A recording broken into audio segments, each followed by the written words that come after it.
ऊंचे पहाड़ों के बीच बसे एक सुदूर जंगल में ओलिवर नाम का एक जिज्ञासु और साहसी युवा लड़का रहता था। ओलिवर हमेशा से ही प्राकृतिक दुनिया से आकर्षित रहा था और अपना अधिकांश खाली समय जंगलों की खोज और उसमें रहने वाले प्राणियों का अध्ययन करने में बिताता था।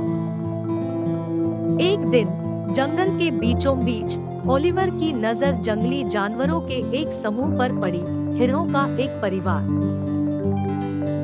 लोमड़ियों का परिवार और एक बुद्धिमान बूढ़ा उल्लू। डर महसूस करने के बजाय जानवरों ने ओलिवर की कोमल भावना को महसूस किया और उसे बिना किसी हिचकिचाहट के उनके पास आने की अनुमति दी।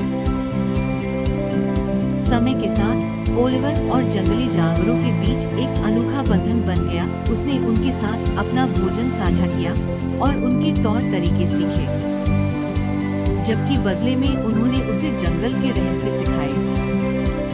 ओलिवर की जानवरों से दोस्ती ने उसे पास के गांव में बहिष्कृत बना दिया। लोग जंगल से उसके संबंध को समझ नहीं सके और इसे अजीब मानते थे।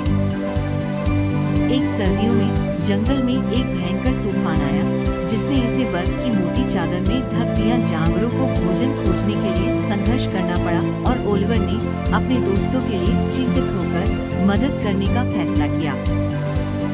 उन्होंने गांव से आपूर्ति एकत्र की और जानवरों की मदद से उन्होंने जंगल के एक छिपे हुए हिस्से में एक अभयारण्य बनाया, जहां वे कठोर सर्दियों के दौरान भोजन और आश्रय पा सकते थे।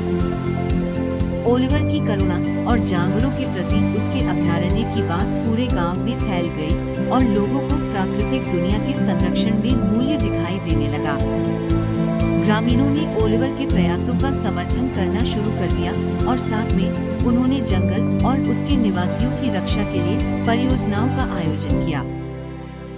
जैसे जैसे साल बीतते गए, जंगल फलता फूलता गया और जानवर ओलिवर के साथ अपना ज्ञान साझा करते रहे, जो मनुष्य और प्रकृति के बीच सद्भाव का प्रतीक बन गया। ओलिवर की कहानी ने दूसरों को अपने आसपास की जंगली दुनिया से जुड़ने के लिए प्रेरित किया और एक बार अलग थलग रहने वाला लड़का गांव में एक सम्मानित व्यक्ति बन गया, जिसने मानव और पशु दुनिया के बीच की खाई को पार दिया। लड़के और जंगली जानवरों ने प्राकृतिक दुनिया के संरक्षण के महत्व और मनुष्यों और उसमें रहने वाले प्राणियों के बीच बनने वाले जादुई संबंधों की एक जीवित याद दिला दी।